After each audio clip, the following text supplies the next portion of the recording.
I've been thinking lately about how I symbolized the end of my ministry here back in 2015. I know and I celebrate today that there's a lot of you who weren't here then. And this sermon is a little more focused on people who were, but I'm glad you're here, and that was 7 years ago. For those who were not here then or don't remember it, my final service ended with me taking off my robe and my stole and name tag and putting it on the chair here during the closing hymn. Then I went to the back of the room, everybody stood up and we did the closing words. Everybody turned and faced me. My family, meanwhile, had snuck into the lobby, and the minute the closing words were done, we zipped out of here, hopped in the car, and drove to our new life in St. Louis. So I did all that to symbolize to you, and at least as importantly to me, that I was no longer a minister of the fellowship. I wanted my next chapter to have a foundation of my life and work here with you all, but not to be defined by it. So I also did the quick getaway because I didn't want to just stand around and see people, and then eventually there's a few people milling around and like, okay, yeah, well, I guess that's it.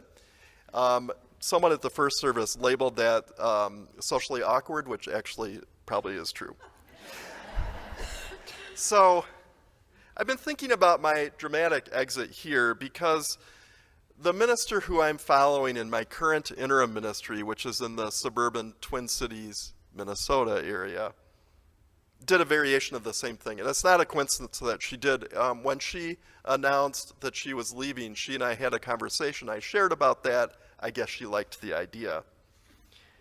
I didn't know at the time I'd be the interim minister after her. So this person had a hugely impactful, remarkable 22-year ministry at the congregation there.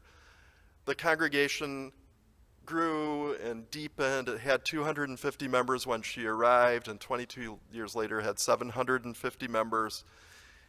And I was not surprised when I arrived to see that there was an extraordinary amount of grief. And that was deepened by lockdown mode. The congregation hadn't had a service face-to-face in 2 years, or something like that, whatever COVID years are. And the two beloved music leaders who had each been there 25 years also retired at the same time. So the first thing you do as an interim minister is you listen. And I was really struck by how many times people shared about that last service and her laying down her robe and stole. And for some people, that landed harshly. Now, obviously, that was not her intent. She wasn't trying to be mean or harsh. Well, I didn't exactly have to be a rocket scientist to think to myself, oh, I wonder if some people in Appleton felt that same way. Which had honestly never occurred to me. One of the things I really love about interim ministry is I get to see ministry from a different angle. And I'm learning a ton. And as I look back on the stuff I did, especially in that last year when I had announced and knew I was leaving, some of the things seem good, some of the things not so much. That ritual actually for me is somewhere in the middle. You know, after being here so long, I did need to have a break in our relationship. I think you needed me to have a break too, because it would be the only way to make space for a new minister, and it would be the only way for me to fully embody my new life in a new place. So I think you and I needed to understand at a deep emotional level, which ritual can tap into, that I was no longer one of the fellowship's ministers. And I have to say, I've been really grateful how well you have all respected that boundary, and maybe that ritual helped with that. For example, only one time in 7 years have I been asked by somebody here to do a rite of passage. And that was someone who really wasn't much involved here, likely missed the sermon where I said something like, So you could ask me to do your wedding or memorial service, and I'll say no, and then you and I will feel bad. So maybe don't ask. And almost completely you have not asked, which is actually pretty extraordinary. So in interim ministry, I get to see how transitions work when the minister who has just left is able to separate themselves from the congregation, and how it works when they're not able to. Not separating makes the work of grief so much more complicated, and oftentimes it does huge damage to successor ministers. But I do regret that the way I symbolized my departure, and probably some other things in that last year, might have felt harsh to you. I said yesterday in our session that next time I leave after a 25-year ministry, I'm going to just do it way better. So I really was not looking for that to come off as harsh. And I also take responsibility when my intent doesn't match the impact. There's another thing to say about that whole ritual, which is that other than laying down my name tag, it literally was false. So a stole and a robe are signs of being a minister, not minister in a particular place. I had arranged with the staff that they'd mail me that stole and robe, and I still wear them.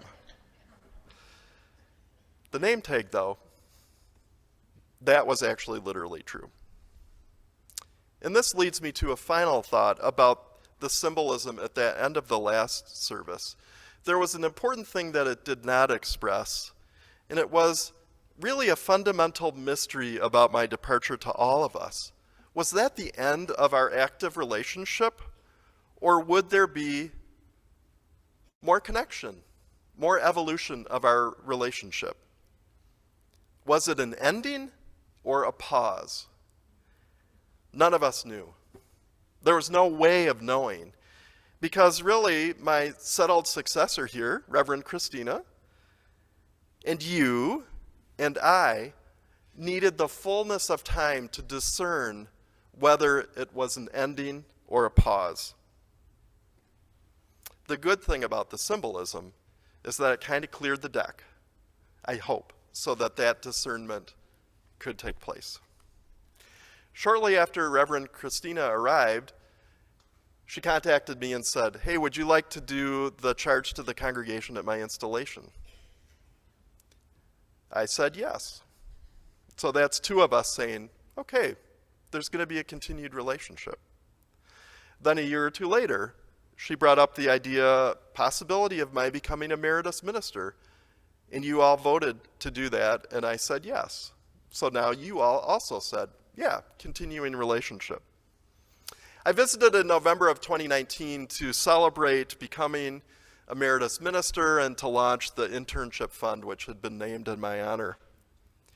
That weekend felt to both Christina and me like it was kind of a milestone, and in that continuing different relationship between me and the fellowship. It felt like there was some healing, and for me, returning and sharing in the sermon with Christina was one of the most cherished memories of my career. I'm really, really grateful. I'm deeply grateful to Christina for her collegiality, for her graciousness, for her welcoming. And that weekend and this weekend is all Christina's vision, and I thank you. So, again, both of us felt like, hey, there was some healing in that moment back in November 2019, and then something happened in March of 2020 that sort of upended everything, right, in our lives and certainly in our congregations, and it feels like maybe it blunted the impact. So last spring, Christina contacted me and said, hey, would you like to come back and continue that work in the fall? And I said, yes. So here I am. So our relationship continues, albeit in a very different form, because there is a fundamental truth about our relationship, and that is, I am not, and I never will be, part of your ministry team again. I still won't do rites of passage, so don't ask. I still won't offer pastoral care, and I still won't offer opinions about what's going on at the fellowship.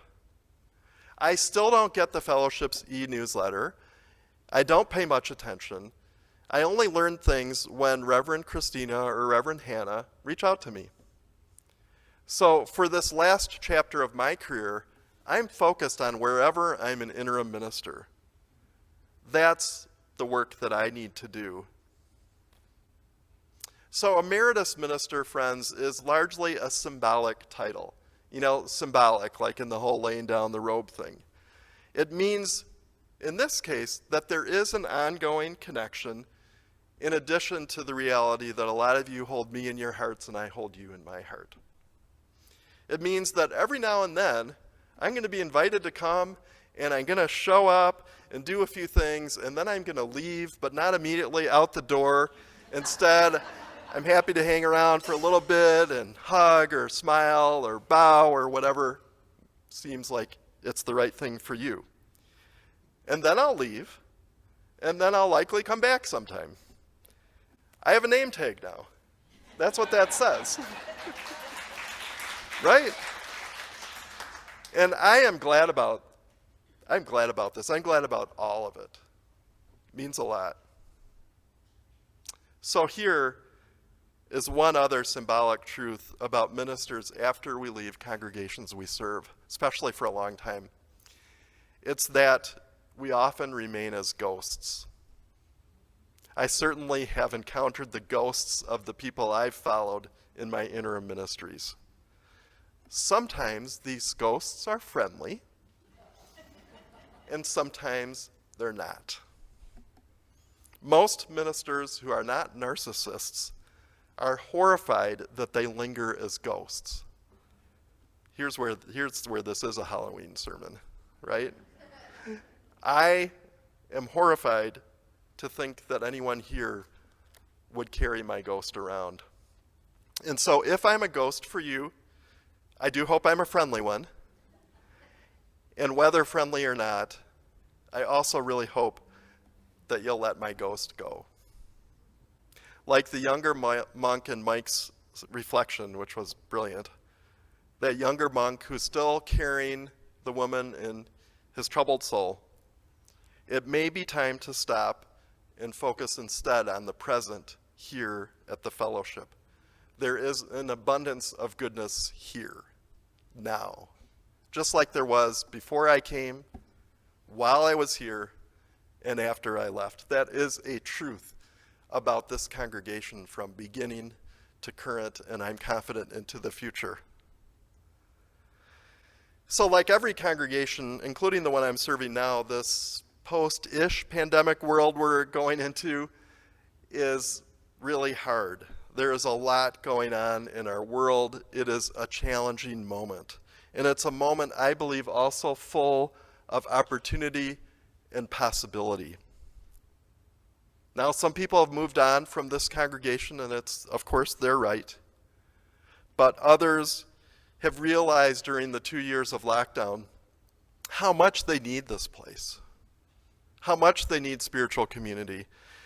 And vibrant, resilient congregations like this one are also attracting new people who realized during the pandemic that something was missing in their lives, spiritual community. So it would be good to have everybody here be all in, here, now, in with the present.